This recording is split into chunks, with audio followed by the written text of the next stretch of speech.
It's not often that you'd catch me hyping up a defensive tackle who went undrafted and who in his first 3 years has produced a total of 3 sacks, but that's exactly what I'm going to do.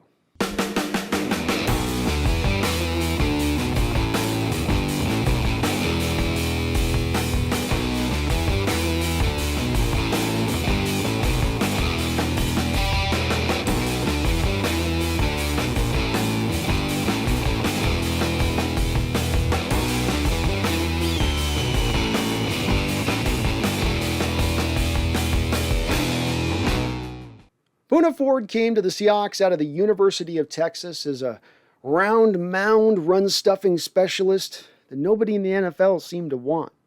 Coming in at a towering 5 foot 11 inches, he was deemed too short to play the position and so went undrafted. After all, how could a guy that small handle all the responsibilities of a one-tech defensive tackle where normally those guys run twice the size of a normal man? Take William the Refrigerator Perry or Gilbert Brown of those great Packer teams that went to back-to-back Super Bowls in the mid-90s. Or even Vince Wilfork, a key member of those dynastic Patriot teams. Take a look at these pictures here.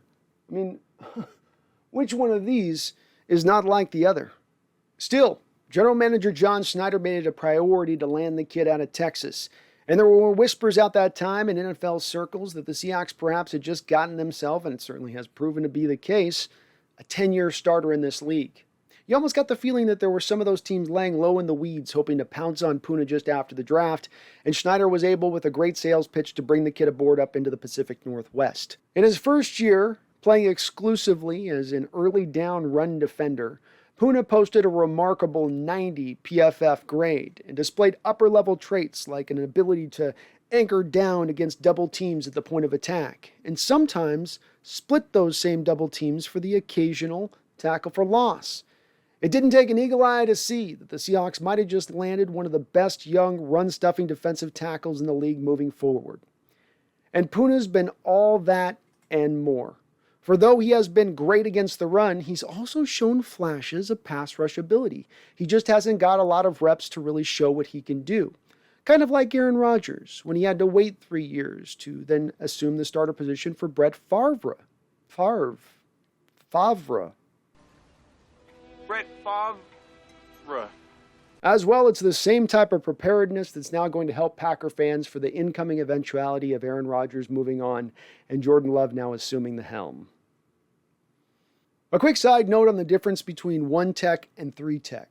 For though they are both technically the defensive tackle position, there are some distinct differences. Within the Seahawks 4-3 under defense, the one tech defensive tackle is usually lined up in between the right guard and center, while the 3-tech is lined up directly across from the left guard.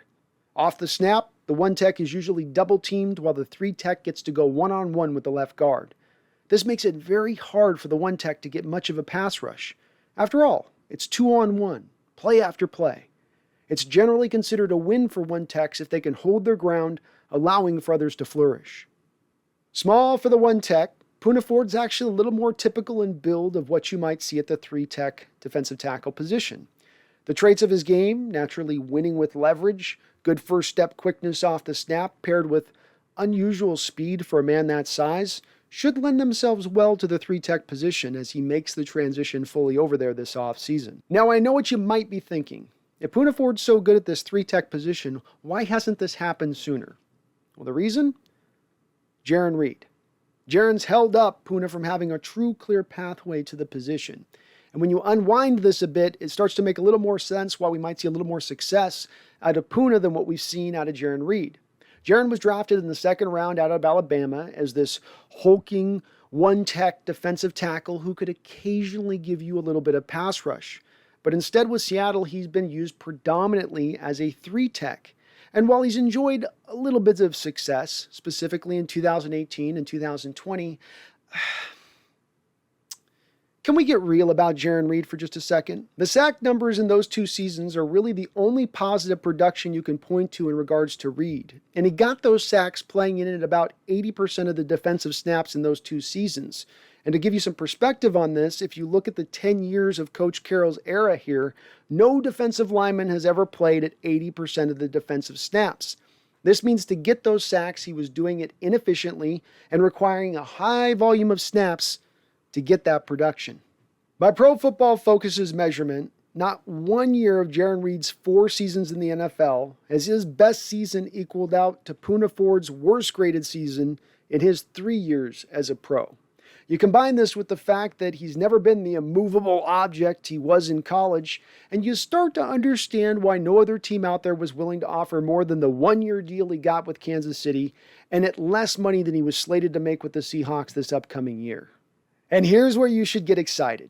For in those rare instances when Jarran Reed did leave the field last year, Puna slid on into his 3-tech role and actually displayed some upper-level pass rush ability, posting career highs in both pressures and sacks, albeit again in a small sample size, teasing at what may potentially fully be there.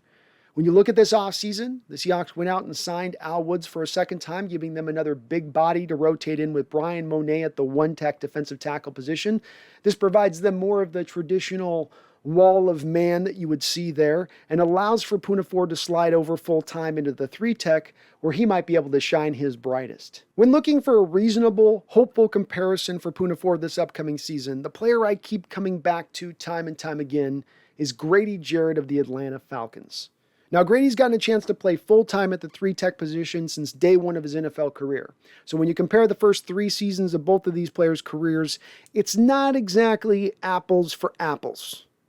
Yet, when we go back to their college testing scores, there are some striking similarities. Both players ran practically the same 40-yard dash, vertical leap, broad jump, 20-yard split.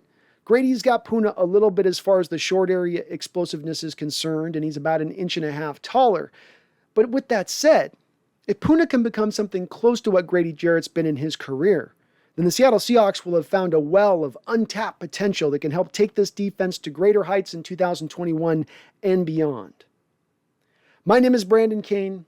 Thank you so much for watching, and don't you ever forget, go Hawks. Now we got it!